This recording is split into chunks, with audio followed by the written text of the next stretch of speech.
I got drawn into the screenplay because I just liked how it was written. There was a unique voice. I think Allan had provided a specific sort of voice to it that that first and foremost was funny. And I thought that's where a lot of these so-called romantic comedies fail, is that they are they're neither funny nor romantic. And I thought what Allan did is he actually used comedy as a way to fuel the romance, as a way to draw the two characters together, was that their shared sort of sardonic outlook and sarcasm and wit was sort of a common point with them and a bonding point.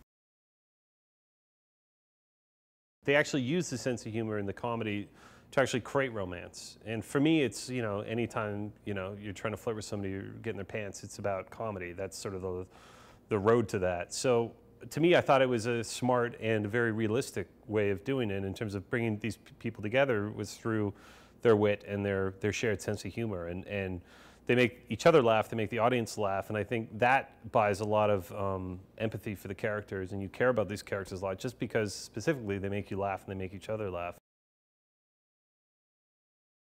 That college roommate thing where it's sort of that last opportunity for really different backgrounds to collide and to stay friends. It's rare that you still get that, you know, as you get older. So yeah, they're definitely sort of opposites in a lot of ways, but very similar in their own way, and share a sense of humor again, and share sort of a common sort of outlook on life. But together, yeah, they're ridiculous.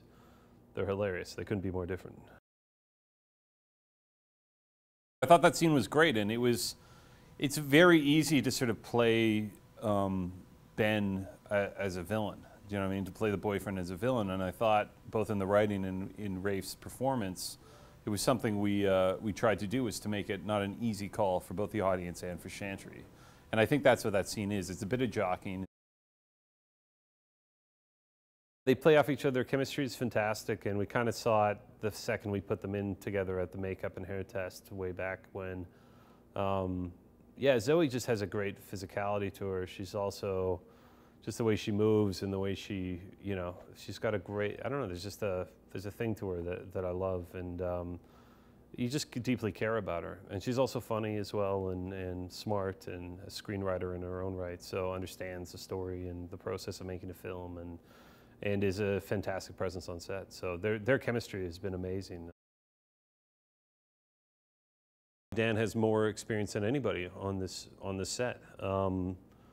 You know, and he couldn't be more professional, and a guy who, you know, shows up on time and is really funny. That's been the nice surprise about.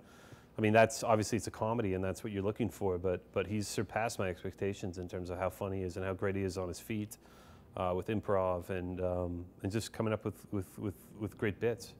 So he's been like a real surprise, and I think what we're seeing is sort of an emergence of a new leading man.